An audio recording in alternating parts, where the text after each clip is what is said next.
এক মহিলা তার সন্তানকে আশা করে মাদ্রাসায় ভর্তি করায়, হাফেজ হবে, আলেম হবে।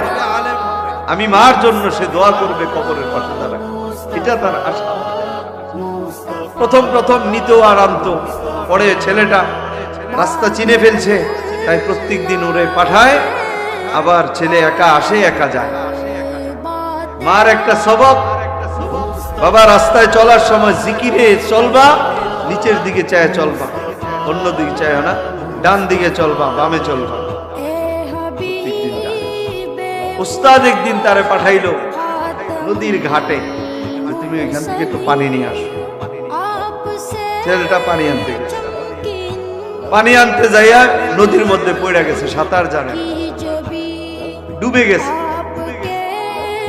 এখন কিছু লোক তাড়াতাড়ি মাদ্রাসায় গেছে, যায় বলে হুজুর আপনার ছাত্র যে পাঠাইছিলেন এত পানিতে পড়ে গেছে, এত আর উঠে না।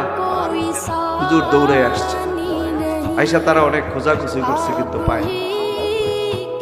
জুনায়েদ বাগদাদি রহমতুল্লাহ আলাইহির জামানায় ওই মহিলাটা জুনায়েদ বাগদাদির মুরিদ ছিল।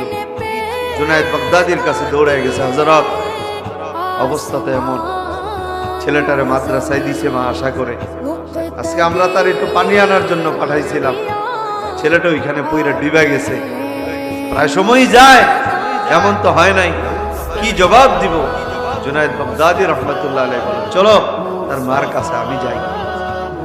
জুনায়েদ বাগদাদি রহমতুল্লাহ আলাইহি উস্তাদকে নিয়ে তার মার কাছে আসছে। জুনায়েদ বাগদাদির দেখে মা তো আশ্চর্য, আমার পিসাব আমার ঘরে কেন? পর্দার আড়াল থেকে জিজ্ঞেস করে, হযরত আপনি আসছেন? আমি বড় খুশি, তবে কেন আসছেন? জুনায়েদ বাগদাদি রহমতুল্লাহ আলাইহি ওয়াজ করে বলে, দেখো দুনিয়ার থেকে একদিন সবাই চলে যেতে হবে, তুমিও চলে যেতে হবে, আমিও চলে যেতে হবে, থাকার সুযোগ নেই, যেতে হবে, থাকতে পারবা না, তোমার সন্তানটাও আল্লাহ নিয়ে গেছে। মা একটু চুপ থেকে বলে, আলহামদুলিল্লাহ, যদি আল্লাহ নিয়ে যায় কিচ্ছু করার নাই। তবে হযরত বড় আশা ছিল ছেলেটা একদিন কোরআনে হাফেজ হবে, যেদিন আল্লাহ আমারে ডাক দিয়ে নিয়ে যাবে, আমার কবরের পাশে দাঁড়ায় যদি সূরা ইয়াসিন পড়ে আমার এই আল্লাহ আমারে কবরে জাহান্নামের আগুন দিয়ে পোড়াবে। এই জন্য মাদ্রাসায় দিয়েছিলাম। জুনায়েদ বাগদাদি রহমতুল্লাহ আলাইহি বলেন, তুমি চিন্তা করো না, এই সন্তানের কুরবানি আল্লাহ তাআলা তোমাকে মাফ করে দেবে। মা বলে, হযরত বেয়াদবি নেবেন না, দুনিয়ার কোথাও যদি কোনো সন্তানের কিছু হয়, কারো দিলে সেটা বাড়ি খাক আর না খাক, আমার ভিতরে বাড়ি খাক, মার দিলে বাড়ি খাক। আমার ছেলেটা কোন জায়গায় পড়ছে, আমারে নিয়ে যান। আমার দিল বলে আমার ছেলে এখনো মরে নাই, এখনো মরে নাই। আমার কানে আওয়াজ বাজতেছে, আমার ছেলে আমাকে ডাকতেছে, মা বাবু। এটার নাম মা।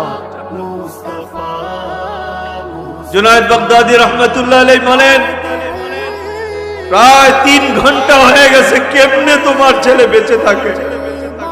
মা বলে, হযরত আমার দিল বলে আমার ছেলে আমারে ডাকতেছে, আমার কানে আওয়াজ আসতেছে, আমার নিয়ে চলে চলো। মারে নিয়ে গেছে ওই নদীর পাড়ে। লোকদেরকে জিজ্ঞেস করে, এই তোমরা দেখাই দাও কোন জায়গাটা দিয়া পড়ছে সেটা। বলে, এই জায়গা দিয়ে পড়ছে, আমরা দেখছি। মা ওই জায়গায় দাঁড়াইছে, মাতৃত্বের মায়া নিয়ে মা ওই জায়গায় দাঁড়ায় ডাক দিছে, আব্দুল্লাহ তোর মা তোরে ডাকতেছে, আব্দুল্লাহ তুই কই?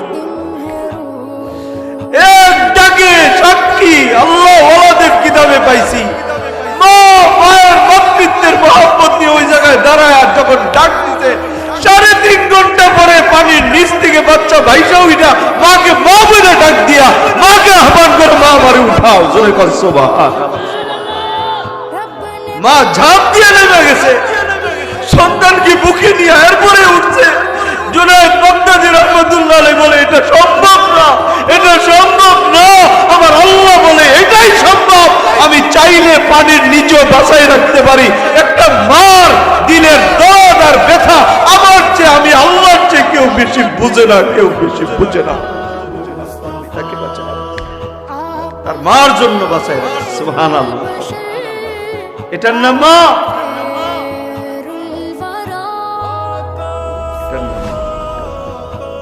এই মায়ের সাথে বেয়াদবি করেন আপনারা, এই মার মনে কষ্ট দেন, এই মারে ধমক দিয়ে কথা কন। আল্লাহর কসম, পৃথিবীতে যা কিছু হারাম আছে, জিনা করা হারাম, মদ খাওয়া হারাম, সুদ খাওয়া হারাম, ঘুষ দেওয়া খাওয়া হারাম, মা বাবার কষ্ট দেওয়া এটার মতোই হারাম। তুমি হারাম কাজ করবা, মার বাবার মনে কষ্ট দিয়ে সেজদা দিবা, আল্লাহ তোর এই সেজদা আল্লাহর দরবারে পুষবে না, কবুল হবে না, হবে না।